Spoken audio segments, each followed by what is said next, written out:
This is LiveWell Talk on intuitive eating. I'm Dr. Dustin Arnold, Chief Medical Officer at Union Point Health, St. Luke's Hospital. Join us today is Union Point Health social worker and therapist Christy Aquino to talk about how dieting can be a vicious cycle of losing then regaining weight. Intuitive eating is a learned behavior, and we're here to discuss the intuitive eating. Christy, start off, what is intuitive eating? Intuitive eating is really going back to our innate way to eat.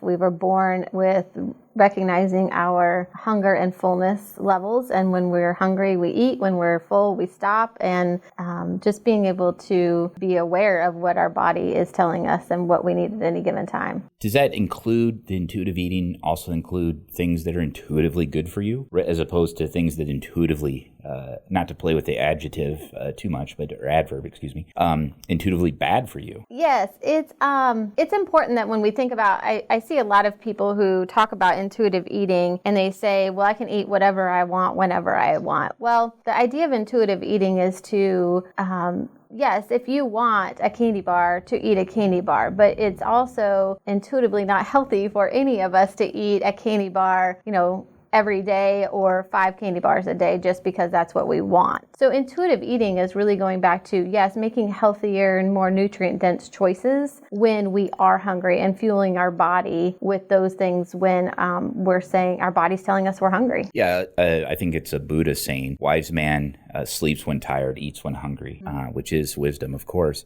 What is the relationship between food and mind, body, and spirit so important? What we put in our body directly affects our mental health. So if somebody's consistently eating the sugars and the carbs and the just feeding their body with all the less nutrient dense things, then our mental health, the processed foods and stuff, it directly affects our mental health. I see a lot of college kids who come into my office and they're experiencing a lot of anxiety. Well, part of that is that if we look at what a college kid's diet consists of, it's a lot of the processed foods and the chips and the soda and candy bars and all the unhealthy or the less healthy choices. And so that when we ask them to change their diet and really look at getting more fruits and vegetables and lean proteins and fiber-filled carbs, then we start to see some of their anxiety symptoms change as well. Yeah, I think one thing that people intuitively misbelieve is that the lack of calories in what they drink.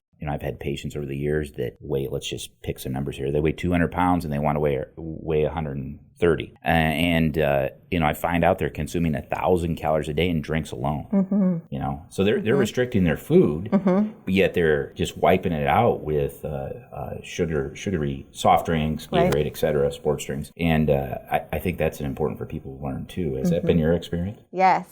We see a lot of people come in and they, again, I go back to college kids because that seems to be where we see it a lot as well, is they come in and they're like, yes, I've had 3 Monsters today and I'm, I feel good until that Monster gets out of my body, and then I feel like I have to have another one because I've lost my energy, and so it's a repetitive cycle that they get on. And then the amount of caffeine and sugar and all those things that are in an energy drink, how that affects their anxiety, and being able to help them understand that it's not a healthy way of going about getting the energy that they need to fuel their body. Yes, it is not liquid sleep, as I have to tell myself often. I think society-wise, and this is just isn't the United States, this is Western society, we use food as a reward, whether it's a birthday, whether it's a celebration, and that can be dangerous, can't it? Oh, yes. Everything, if you think about it, and the activities that you have in your week, how many of those activities actually revolve around food? Whether it's going out for coffee and breakfast with somebody, or whether it's having lunch, whether it's a gathering at the office, we always have food. Whether it's somebody bringing candy or snacks or something into the break room, dinner with people, most of our week revolves around food. And so we really work with parents a lot to, if you're going to give a reward, make sure that it's not around food.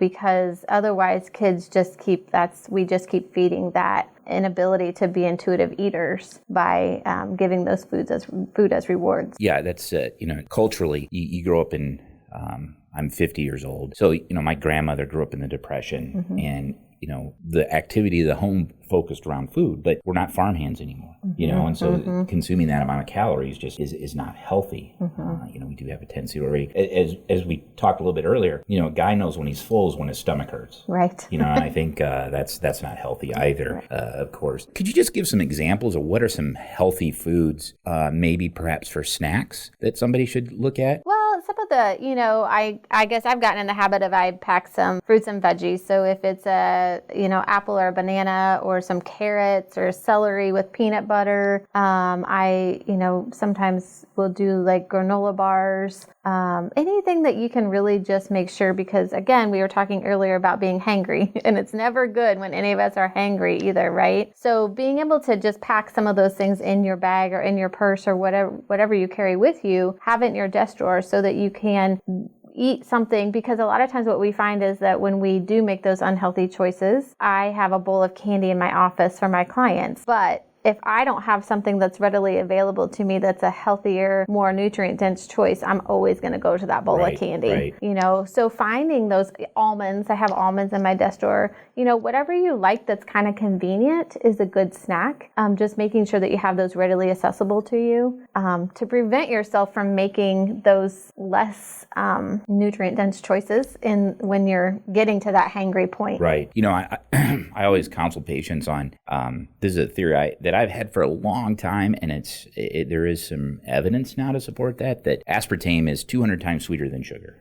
Okay, so it's late afternoon, you're kind of feeling hungry, you grab a Diet Pepsi, you drink that down, but then you get a rebound because your brain thinks, all right, I got some sugar coming to me. And it doesn't get any because it's aspartame. And then I think you crave carbohydrates. That's been a theory of mine for a long time. And there's some evidence behind that now that it does cause carbohydrate craving. One of the other concerns is that our life is just structured. You breakfast, lunch, supper, and you're saying get away from that. Eat if you're hungry. If it means missing a meal, great. And that's not necessarily a bad thing. Correct. Okay. Right. There's so many. You can find any structure that you want out there, right? And that's part of the reason we have so many people with that diet mentality, because we have programs that you can find that it's eat every 2 to 3 hours. We have programs that you can find of don't eat carbs, or don't eat this, or don't eat sugar, whatever the case is. So yes, just again, it's going back to listening to your body. If you're hungry, eat. I think, I've always thought that part of the Atkins success was people stopped and paid attention to what they're eating, because I don't think people realized that they grabbed a donut or a handful of peanut M&Ms from the coworker's desk, etc. That's my weakness, peanut M&Ms, by the way, so if you want to bribe me. What is the first step someone should do to begin to realize, and it's not just obesity. I mean, you can look in the mirror, stand on the scale and say, wow, I need to lose weight. I need to have better eating habits. But how does someone come to that mindset to look at that, other than the desperation of being overweight? The first thing that I usually ask people to do is to journal. Right? Because we don't know. We don't even realize half the time what we're putting in our bodies. And it's not about counting calories. It's more about being aware of, I didn't think I ate that much because I ate 3 small meals. But if you look at and you journal what you ate, like between those meals, I have that bowl of candy. If I really wanted to document one day and how many, if I'm tired or I'm getting hangry or whatever, how many of those little candy bars I ate, if I document that, I'm more aware that, and I might not pick it up the next time, right? So documenting it just for the awareness so that we can understand what we are consuming throughout the day. And then once we're aware of what we are consuming, then maybe it's looking at, okay, I'm having a bowl of cereal in the morning. That's fine, have a bowl of cereal. But a lot of times when we're having a bowl of cereal, it's not a serving. It's usually like 4 servings on the box. Right? So being aware of portion size. And it's really simple things that we just bringing the awareness back to our habits that we've created and the patterns that we just keep following because we keep doing what we've been doing. Yeah, my wife is a great cook, and she loves to bake, and she'll be critical of when I overeat other food, but she expects second or third helpings when it's her food, because culturally that's the household she grew up in, a family that worked hard, had big meals socially at the table, and I think that's important. Let's talk about behavior at the table. I think all these podcasts, the irony of it is that we bash on social media, but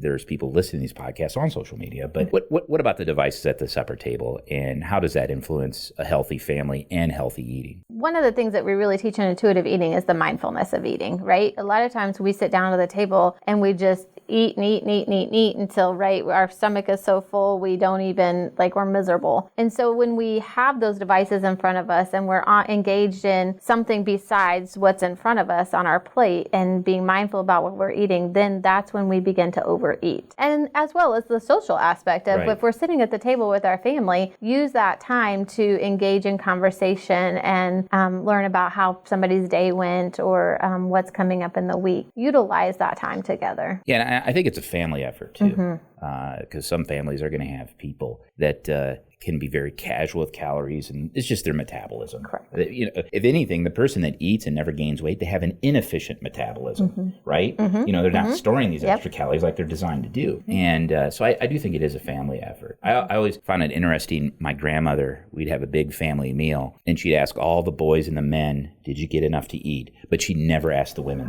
that. Because that's just culturally, that's how it is. And so I think... and having children and I see them eat, there is a degree of satisfaction to see your kid polish off some food, right? Because you're like, it's just a parenting thing. You feel like you've done a good job, but that might not necessarily be the case. So I think it is a group effort. It is.